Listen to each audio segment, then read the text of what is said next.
Hello friends, welcome back to another video. मैं हूं योजा guys. आज मैं आ गया हूं चैप्टर 4 के ARG की अपडेट्स और चैप्टर 4 के टीजर में दिखाए गए एक मिस्टीरियस सिंबल के बारे में कुछ गप्पों के साथ। बाकी गाइस यार, तुम लोग ये मेक श्योर कर लेना कि तुमने मेरी पॉपी प्ले टाइम से रिलेटेड रिसेंट वीडियोस देखी हैं, वरना यार समझ नहीं आएंगी तुम्हें चीजें। तो यार चलो ना बिना बकवास की वीडियो शुरू करते हैं। गाइस यार, रिसेंटली ना मॉब एंटरटेनमेंट वालों ने कई सारे कंटेंट क्रिएटर्स को ना एक पोस्टर भेजा है, लाइक असली वाला प्रिंटेड पोस्टर। बट यार हमें तो भेजा ही नहीं। तेरी कोई औकात है कि नहीं? औकात औकात और औकात। अरे गाइस, ऐसा नहीं है। कंटेंट क्रिएटर की औकात ना उसकी ऑडियंस से होती है। इसलिए तुम मेरी मेहनत को समझो और चैनल को सब्सक्राइब करके बेल आइकन दबा के सारी वीडियोस लाइक करके कमेंट करके दबा के शेयर करो। तब मिलेंगी हमें ऐसी ही पजल्स, फिर ना बढ़िया से सॉल्व करेंगे उन्हें, ठीक है? तो करना। बाकी यार चलो फिलहाल जिन्हें ये पोस्टर्स मिले हैं ना, उनके पोस्टर्स ही देख लेते हैं। तो भाई इस पोस्टर के पीछे साइड पे बना हुआ है ये लोगो, वॉरेन बैच कंस्ट्रक्शन। ये है इनका लोगो, जिसमें बीच में राउंड कटिंग ब्लेड टाइप की बनी हुई है। तो भैया इट मींस कि वॉरेन बैच कंस्ट्रक्शंस एक कंस्ट्रक्शन कंपनी है जो बिल्डिंग्स वगैरह बनाती है। बाकी यार इस पन्ने के पीछे साइड पे बना हुआ है ये बड़ा सा पोस्टर, जिसपे लिखा हुआ है here for all your dirtiest jobs, यानी आपके सभी गंदे कामों के लिए हमेशा तैयार।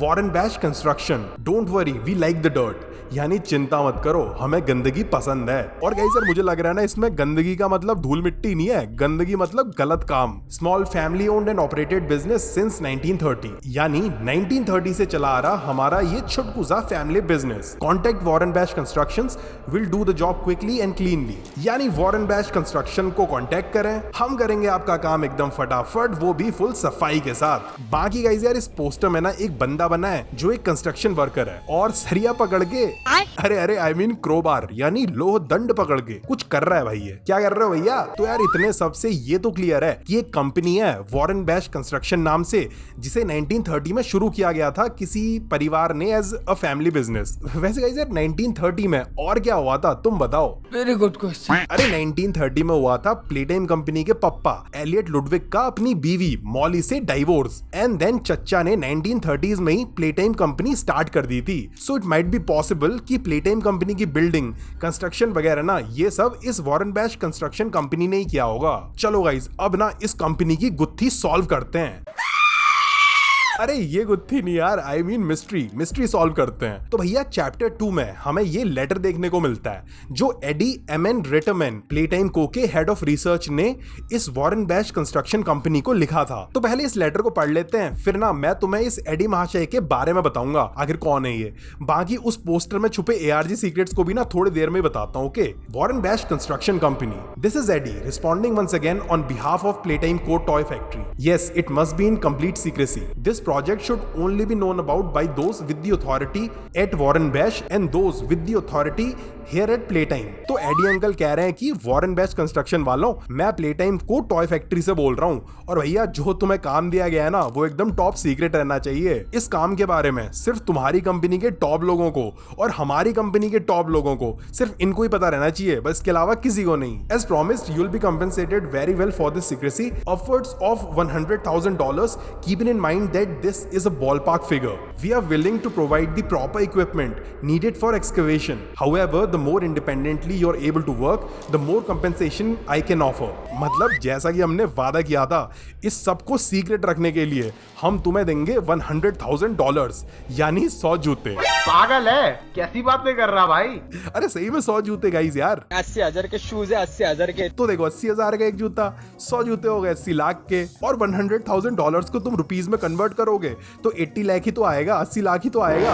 माफ करे, मत करो, रहने लो। तौबा तौबा तौबा, थारा मूड खराब कर दिया। अरे मजाक कर रहा हूँ गाइस यार, गंदा जोक था, पता है मुझे भी। बाकी यार एडी भाई उनसे बोल रहे थे जितना पैसा मांगोगे हम सब देंगे, बस ये सारा काम ना सीक्रेटली होना चाहिए। वैसे गाइस यार इधर पे ना एक्सकवेशन लिखा हुआ है, जिसका मतलब होता है कि जमीन के नीचे खुदाई करना। जो पढ़ के मुझे लग रहा है कि इस कंस्ट्रक्शन कंपनी ने पॉपी प्लेटाइम की ऊपर की बिल्डिंग तो बनाई होगी, बाकी जमीन के नीचे प्ले केयर वाला एरिया और उससे नीचे ये फ्लोर जिधर साइंटिस्ट बच्चों को टॉयज में कन्वर्ट करने वाले एक्सपेरिमेंट्स करते थे, और गेम की अभी की स्टोरी के हिसाब से प्रोटोटाइप जहां छुपा हुआ है वो वाला सारा एरिया ना शायद से इसी कंपनी ने बनाया होगा। We'd still like to see the lab completed in 12 months time, but what's more important is that it's done right. Let me know if these terms work for you I am happy to negotiate until we find something that both parties can be happy with. भाग्य चिट्ठी के and पे लिखा हुआ था कि हमें ना वो लैब 12 महीनों में बनी हुई चाहिए, वो भी एकदम परफेक्ट, पैसों की चिंता मत करना। बहुत पैसा है मेरे पास। और ये पढ़ के ना ये तो क्लियर हो जाता है गाइज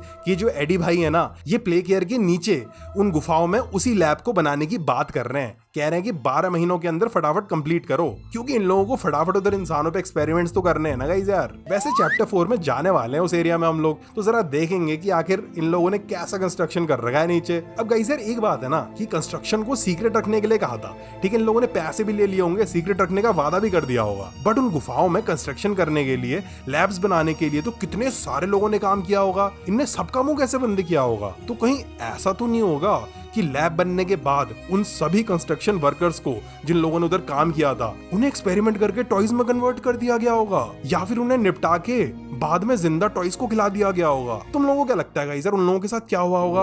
अब गाइस जरा एडी एमएन रेटमैन नाम के इस बंदे के बारे में भी जान लेते हैं।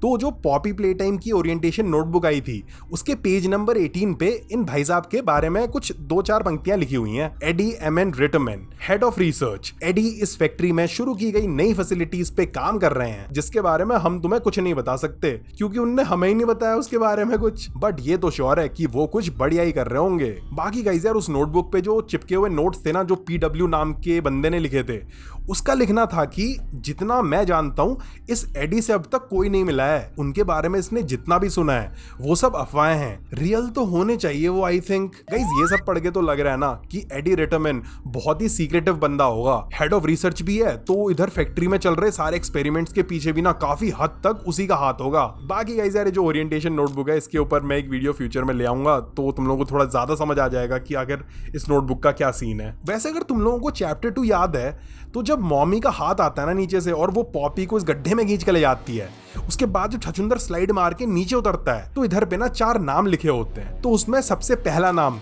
एडी एमएन रेटमैन का होता है। शायद से ना ये उसके ऑफिस से आने के लिए स्लाइड वाला रास्ता होगा ना गाइस यार। अब अगर तुम सोच रहे हो कि इतनी कहानी सुना दी मैंने, बट आखिर एआरजी पजल्स कहाँ है इसमें, तो भाई ऐसा है कि इस पोस्टर को जो हार्ड कॉपी उन कंटेंट क्रिएटर्स को मिली है, तो जब वो लोग ना इसके ऊपर यूवी लाइट वाली टॉर्च लगा रहे हैं तो उन्हें ना कुछ लेटर्स ना हाईलाइटेड दिख रहे हैं। कंस्ट्रक्शन का C, वी का E, ओन्ड का N, ऑपरेटेड का T, वॉरेन बैश का R, एंड का A और क्लीनली का L, जिन सबको मिला के बनता है guys central, which means centre पे, मतलब बीच में। मे भी शायद से चैप्टर 4 के स्क्रीनशॉट वाला ये एरिया होगा यार, इसकी बात कर रहे होंगे। ये सेंट्रल एरिया है तो इससे अलग अलग एरियाज में जाते होंगे, प्रिजन वाले में, लैब वाले में। आई डोंट नो गाइस इसका एग्जैक्ट मीनिंग क्या है, जैसे जैसे एआरजी आगे बढ़ेगा ना तो मैं एक्सप्लेन कर दूंगा। बाकी यार अगर तुम सोच रहे हो कि ऐसे ना पोस्टर पे लाइट लगा के ये लेटर्स हाईलाइट कैसे हो गए, तो यार ये जो यूवी लाइट होती है ना, ये नॉर्मल लाइट नहीं होती है। इसे लगा के ना हम कुछ ऐसी इंक्स और ऐसी चीजें देख सकते हैं जो नॉर्मल लाइट्स में नहीं दिखती। सही में होता है ऐसा। इनविजिबल पेन आती है गाइस यार एक मार्केट में, यूज करिए तुम लोगों ने, मतलब उससे लिखते हैं, उस टाइम पे वो दिखता नहीं है, बट अगर उस पेन के पीछे साइड पे लगी टॉर्च को उस लिखी हुई राइटिंग पे लगाते हैं तो गाइस वो वर्ड्स दिखने लग जाते हैं। यूज करिए तुम लोगों ने। यार मेरे पास तो ये बचपन में थी, मैं तो बढ़िया से इससे ना क्लिप बोर्ड पे आंसर्स लिख के चीटिंग करा करता था। जोर जोर से बोल के लोगों को स्कीमें बता दे। तो यार ये तो हो गया एआरजी से रिलेटेड डिस्कशन। अब जरा उस मिस्टीरियस सिंबल पे गौर फरमा लेते हैं जो हमें चैप्टर 4 के टीजर ट्रेलर पे इन कंटेनर्स पे और इस वाली लोकेशन के टॉप पे बना हुआ दिखा था।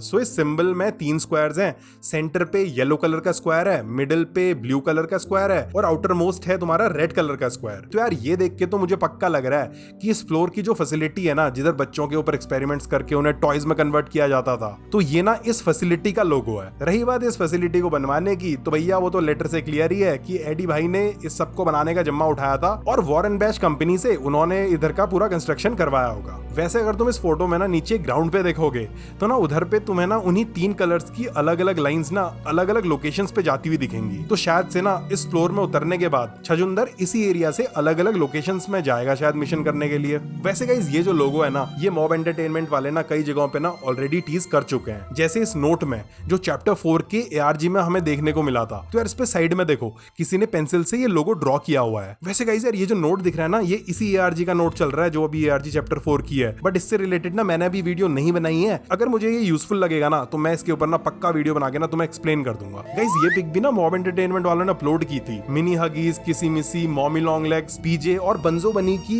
इस ग्रुप सेल्फी में भी अगर तुम ध्यान से देखोगे ना तो तुम्हें 3 कलर्स दिखाई देंगे, वही 3 कलर्स, बीच में येलो, उसके बाद ब्लू एंड आउटसाइड पे रेड। हगी वगी की बीच पे बैठ के बढ़िया एंजॉय करते हुए ना एक ये फोटो भी आई थी। तो इसकी भी अगर तुम ऊपर अम्ब्रेला की स्ट्रिप्स देखोगे तो उधर पे भी ना तुम्हें वही रेड, ब्लू और येलो ना तीनों कलर्स दिखेंगे। वैसे गाइस यार अगर तुम्हें प्ले टाइम कंपनी का वो टॉय याद है जो डब्बा है डब्बा, बॉक्सी वू, जो हमें प्रोजेक्ट प्ले टाइम के ऑफिशियल सिनेमैटिक ट्रेलर में मस्त करके दिखा था, और प्ले टाइम फैक्ट्री की ये वाली सीसीटीवी फुटेज में भी, जिसमें वो इधर के एक एम्प्लॉय रॉवन स्टॉल को गटक जाता है। वैसे रॉवन स्टॉल की कहानी सुनाई थी मैंने तुम्हें, मुझे याद नहीं आ रहा गाइस यार अच्छे से। यार तुम लोगों को याद है तो बताना अगर मैंने सुनाई है तो ये कहानी। अभी शॉर्ट में सुन लो कि रॉवन स्टॉल नाम का एक बंदा था। बचपन में देखा था, लॉलीपॉप खाता था, छोटी चड्डी पहनता था, बड़ी शरारत करता था। अरे मजाक कर रहा हूँ, ये ना एक एम्प्लॉय था प्ले टाइम कंपनी में, और भाई को शक हो गया था कि इस फैक्ट्री में ना कुछ गड़बड़ चल रही है, और ये भैया ना पुलिस के पास जाने वाले थे, जिधर अगर ये रॉवन भाई टाइम से चले जाते तो टॉयज से लेके साइंटिस्ट सारे के सारे ना जेल में जाते। बट गाइस यार इससे पहले कि पुलिस आती, पुलिस बॉक्सी बू ने इसे चट्टे से चटका के इसका चटकारा ही मार लिया, इसकी लाइफ ही फुस से कर दी। पता नहीं गाइस यार इसकी स्टोरी मैंने तुम्हें सुनाई है या नहीं सुनाई तो बताना, मैं नेक्स्ट टाइम इसकी स्टोरी भी कवर कर लूंगा। तो कमिंग बैक टू बॉक्सी बू, तो बॉक्सी बू ना जब अपने डब्बे से बाहर निकल के अटैकिंग मोड में होता है ना, तो इसकी बॉडी के कलर्स देखो। सेंटर पे ये येलो स्टार बना हुआ है, उसके बाहर ब्लू कलर का बॉक्स बना हुआ है, और सबसे बाहर में जो इसकी बॉडी है, इसके हाथ और पांव हैं, वो रेड कलर के हैं, जो ना उसी सिंबल के जैसा कलर कॉम्बिनेशन है। तो क्या करूँ नहाऊं? अरे ऐसे कुछ करना नहीं है यार, वो तो मैं क्या रहा था कि इस मिस्टीरियस सिंबल के ऊपर गॉसिप कर लेते हैं थोड़ा सा। तुम लोग ये बताओ कि तुम्हें ये सिंबल ना और कहाँ देखने को मिला है, मुझे कमेंट्स में बताना। बाकी गाइस यार ये थी पॉपी प्ले टाइम चैप्टर 4 से रिलेटेड अनदर अपडेट। फ्यूचर में भी ऐसी अपडेट्स आते रहेंगे, तो चैनल को सब्सक्राइब करके बेल आइकन दबा लो। बाकी गाइस यार आज की वीडियो में इतना ही। Hope you enjoyed, thanks for watching the video friends.